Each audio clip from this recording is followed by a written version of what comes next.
Hello, everyone. Today, your friendly neighborhood cook Christian, and today is the Friday word.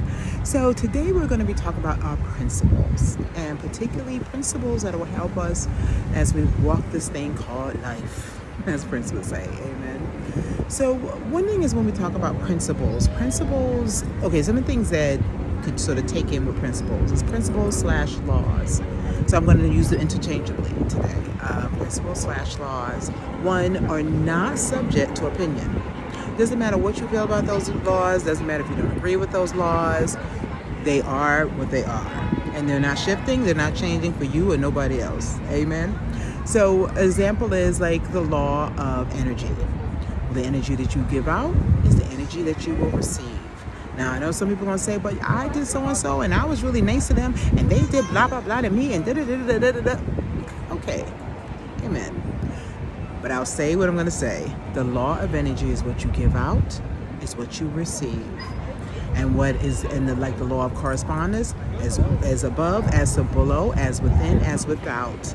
Right? You can think of a certain person who was just in office, right? And all the people that he brought, or with his thinking, half of them are now being indicted, in jail, right? They're being fined. There's some issue with every one of them. Amen. Every one of them. Now, let's say the person who was in office before him, all the people that he selected, all the people that was in his energy field, they are now creating things, like vice president, amen. So, are on the Supreme Court, energy, amen. So, let's just get right on up into this, amen. So the first principle we want to look at, first principle/law, is the law of purpose, the principle of purpose, right? To do anything, you have to have a purpose. You have to know why you want to do. You have to know what you're doing. One of the things is nothing more, but if you go out on a date to someone and they're like, oh, what are you looking for? And they're like, oh, nothing. Is that the person you want to stick with? Is that person you're going to be like, right? Now, it's different being like, oh, I'm open to whatever may happen. That has its place, amen. But you seeking or wanting to have a purpose in your life. Some people's purpose is to be parents, and that's a beautiful purpose. Like, they want to give life and see that life go on and give life to other people, right? That's a purpose. Some people's purpose, I remember there was a man when I was in Boston who worked at the Stop and Shop. He was at the seafood department, and everybody knew him. He was famous. You know why? Because he was great at his job. His purpose every morning when he got up is he knew he was going to give a good job. He chatted with you. He did this. He did that. People would ask about this man, right? He was the man at the seafood counter, but he had a purpose, right? His purpose was like, I'm going to be good at my job. And he was, and that is over 10 years ago, and I still remember that man because he was on purpose, right? We think about Noah, we think about Jesus, amen. Noah's purpose was, I'm going to build this ark. I have a purpose. This is what God put in my spirit. I'm going to do this. That was his purpose, right? Jesus knew, I have 33 years on this earth. I know I have something to do. I can't waste time, right? When his mom was like, Jesus, where you going? Why you want to go home, right? Well, I want to do this. He was like, Mom, I love you, but I'm a child. I put away childish things. I got things to do. I'm about my father's work. Bye. Right? He had a purpose. Amen. With that purpose comes a plan. Right? That's the second principle is planning. Again, these things are straight from the Bible. Right? It's not me. Straight from the Bible. Amen. So the second is planning. Right? You have to have a plan. If you get in a plane and you have the pilots, right? And the pilots don't have a plan, you want to get off that plane, right? There has to have a plan. If people run for office, the first thing people want to have to do is hear, what is your plan, right? You have to have a plan, right? Even people who are doing things that are not good, right? If their purpose is to do things that are not good, they still have a plan, right? There's a purpose and then there's a plan, amen? I'm sorry you hear the noise. I'm in New York City, amen? So the purpose and then the plan, right? You have to know what you're doing, where you're going, how it's going to happen, right? If you're in your community theater in your town and you say, I want to be in a play, right? And if there's a community theater in your town, the first thing is, because my purpose, I want to be in a play. Second, you have to have a plan. Right? You gotta get some headshots, right? You gotta submit, right? You have to have a plan to make that purpose happen. Amen. And on top of that, you need to have perseverance.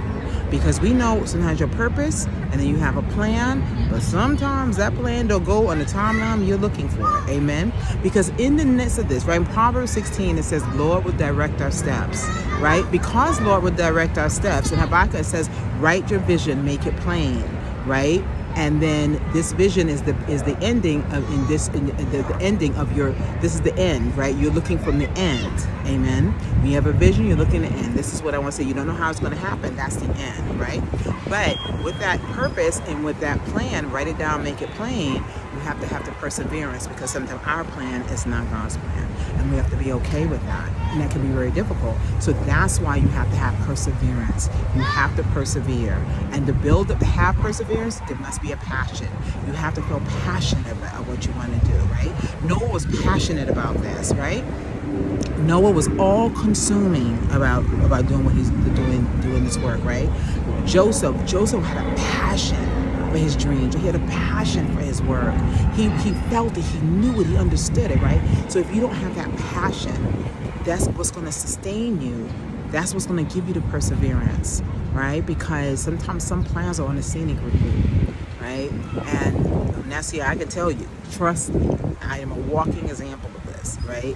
So when your purpose and then your plan doesn't go exactly as you want, because as we say in Proverbs 16, right, the Lord will direct our steps. You just wait and see, right? And that waiting and seeing can be really hard. So in that time, you have to be able to persevere, because James Baldwin said, talent is cute, but above all, it's perseverance, endurance. The ones who win the race are the ones who endure. And how they win that race is their passion, right? There has to be something greater, something that you need to hold on to, right?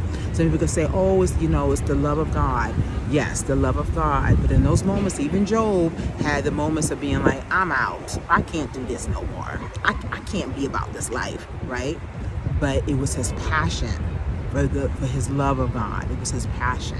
So you want to have that. You want to have a purpose, right? You're going to have a plan. And you got to persevere, and to persevere, you have to have passion. And then with that, you have to have people. People have to be part of your purpose. You cannot do anything in isolation. It does not happen. It does not work. No way. Okay? Noah's Ark would have just been sitting there without some people up on it, right? He would just have been a man with a boat, all alone, not doing anything, right? Jesus had to have disciples. Jesus, right? Jesus had to have disciples. You must have plans. People are part of your purpose. They either fulfill it, help you fulfill it, they help to sustain you, they help to fund you, right? They may just give you a meal, right? When you think about when Sidney Poitier won his Lifetime Oscar, one of the things his name was the 3 white directors who gave him a hand, right? And some people were like, wow, why he's doing that? But he had to, right? Because he knew no matter how, wonderful and black and excellent, wonderful he was, someone had to say yes, right? Whatever you do, like someone has to say yes, right? Someone had to fund Steve Jobs' ideal. He'd just been a man with some plans, right? But no, he didn't go anywhere, right? People are part of what you do. You do not do anything in isolation.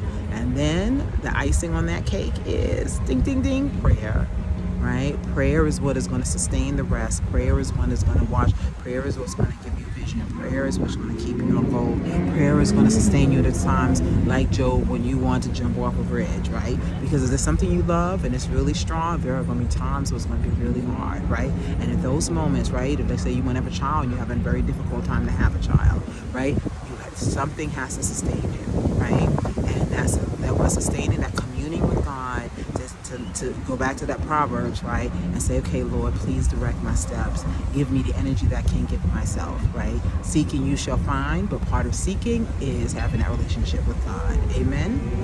Okay, everyone, I hope this was useful for someone. This teaching came from Dr. Miles Monroe, or his principles on success, right? He is a Bahamian pastor who passed away about 10 years ago. He died in a car crash, unfortunately, but his teachings left a lot of information. Now, I just want to give you FYI, if you look him up, I'm going to let you know he was not a friend to the queers. He was not a friend to the queers. Okay, amen. But as you know, I follow the principles of Jesus Christ, amen, and the principles of grace. Right? And I don't need people to be everything to me. I can even in the midst of we may not agree, I can see the gift that you have. Amen. All right, everyone. I hope this was useful. Prayer chat will be tomorrow. Information will be above or below. If I don't see you, see you next week.